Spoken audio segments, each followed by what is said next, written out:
With Congressman Devin Nunes, chairman of the House Intelligence Committee. Congressman, is there more to come? I've seen allusions to potentially 4 or 5 more memos that you might write. And then, of course, there's the Democrat memo that Adam Schiff is talking about. So what's yet to come here? Okay, so first of all, you always have to love the narratives that the mainstream media creates.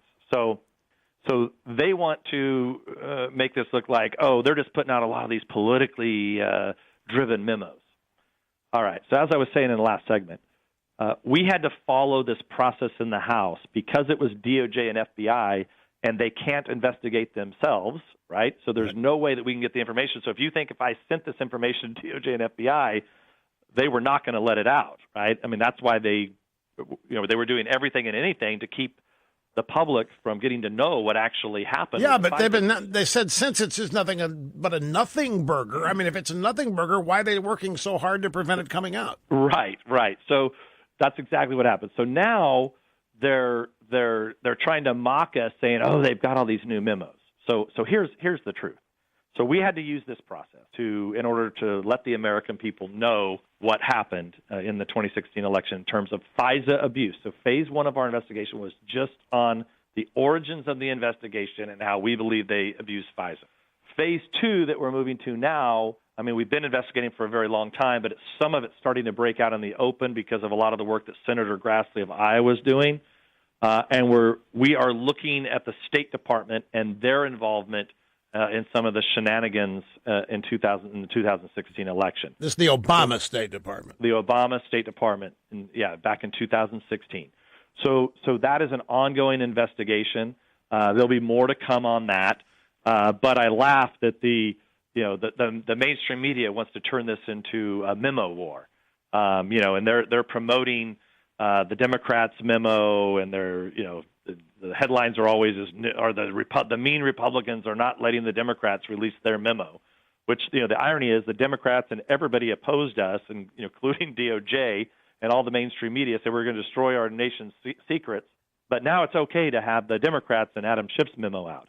I mean, democracy does die in darkness. The problem is the darkness is emanating from the mainstream media themselves. I mean, they absolutely refuse to cover the truth. They don't want to cover it. Well, they're not the media anymore, Congressman. This is really what you're alluding to. I mean, the same bunch here that risked going to jail to publish the Pentagon Papers, government secrets, is now doing everything it can to suppress the work done by the chairman of a committee of duly elected representatives of the people. I mean, the media is clearly chosen sides, and their objective here is to stymie anybody who would promote the Trump agenda or damage the Obama agenda.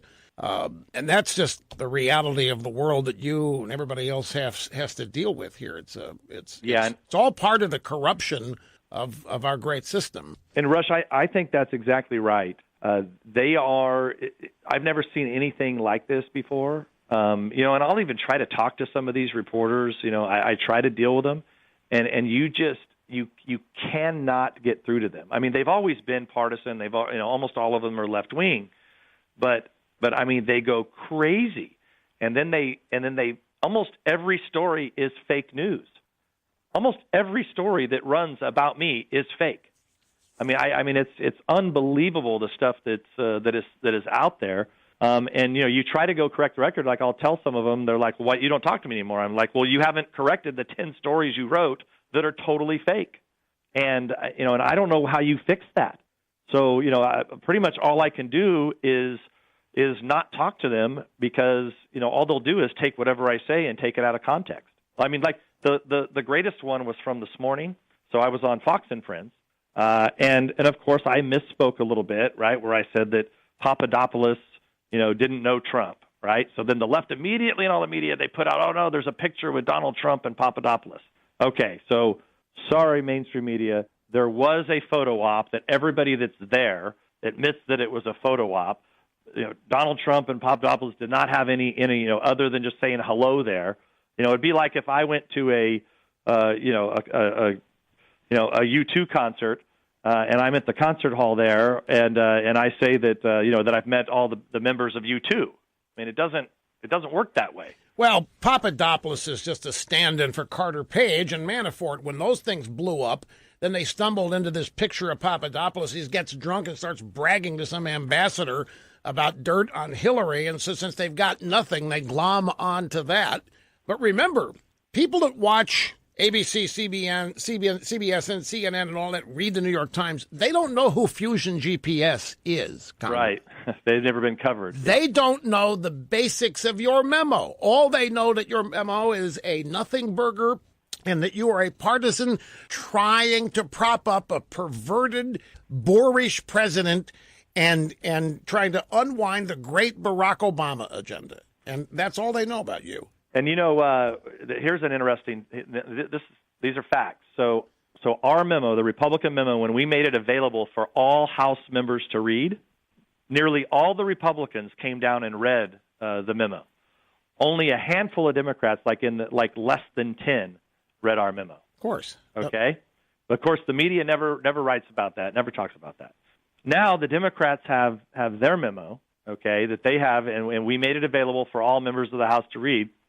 So do you realize that more Republicans have actually come down to read the Democratic memo than Democrats themselves have read their own memo? That's because they know this memo is a joke. It's nothing more than an attempt to dilute and water down yours. Schiff doesn't have anything, and he said, look, I have to take a break here coming up. Hang on if you can for just a few more minutes. I know you're busy, but we need to wrap it up in a professional manner, not like this. So don't go away. Want to say goodbye properly. And welcome back. We wrap up here with Congressman Nunes. I thought of one more thing I want to run by you during the break. And it was, I played the audio soundbite of this earlier. It's a former CIA counterintelligence muckety-muck guy named Philip Mudd. And there have been two other people like him over the weekend saying to President Trump, you know what? If you're going to pick a fight with the FBI, you don't want to make those guys mad. They can really come after you. And I've heard that the same thing has been said by Chuck Schumer to President Trump about the CIA, the intelligence community. I'm sure you're getting the same kind of insults. Now, with people saying you better not make the FBI mad, they can really come out and do you damage or come. Doesn't that kind of validate what's already going on? If we have people advocating that the FBI be used as a weapon against political opponents.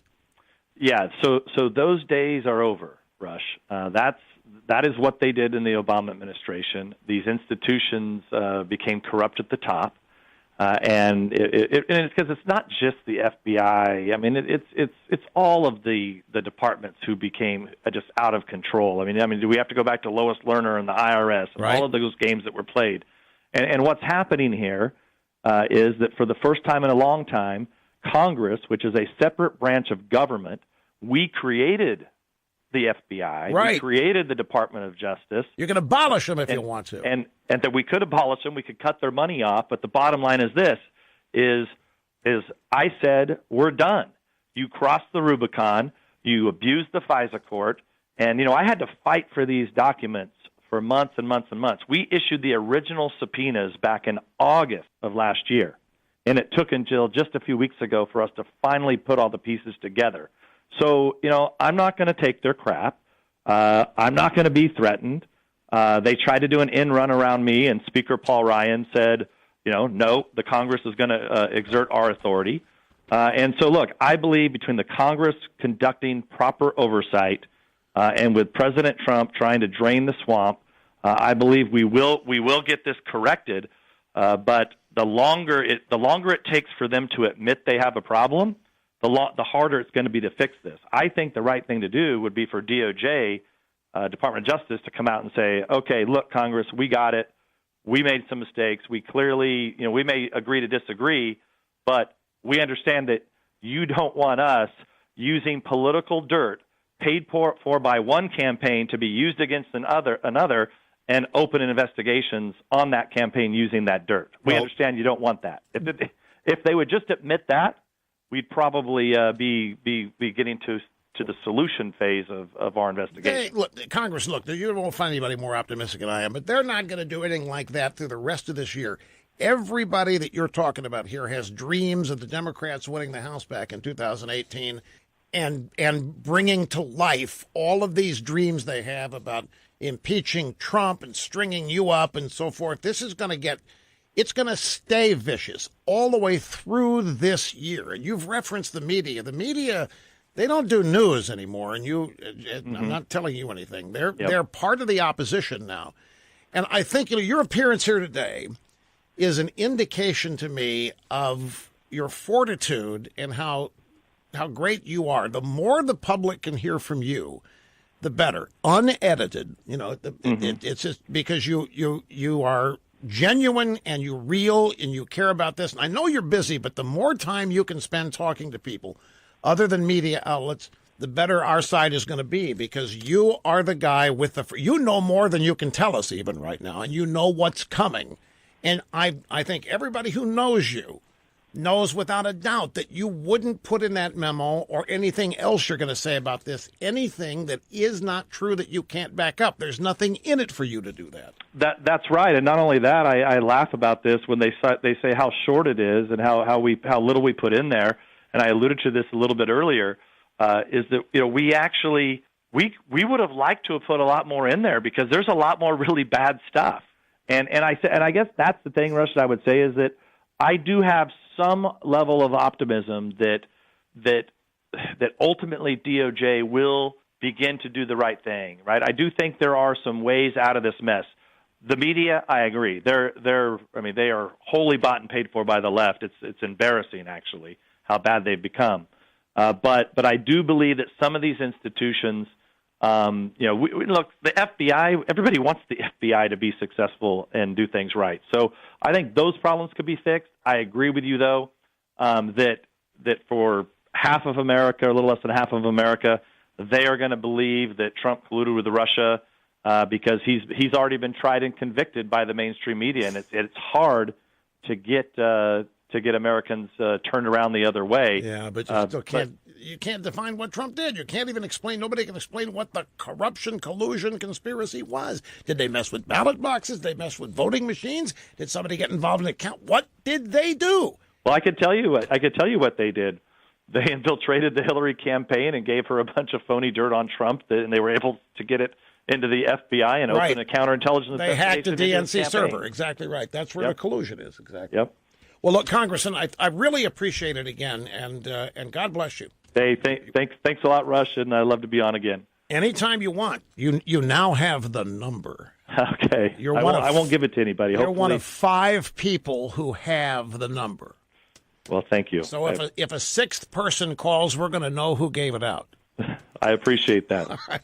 Congressman Devin Nunes of the House Judiciary Committee. He's the chairman and the primary author of the memo.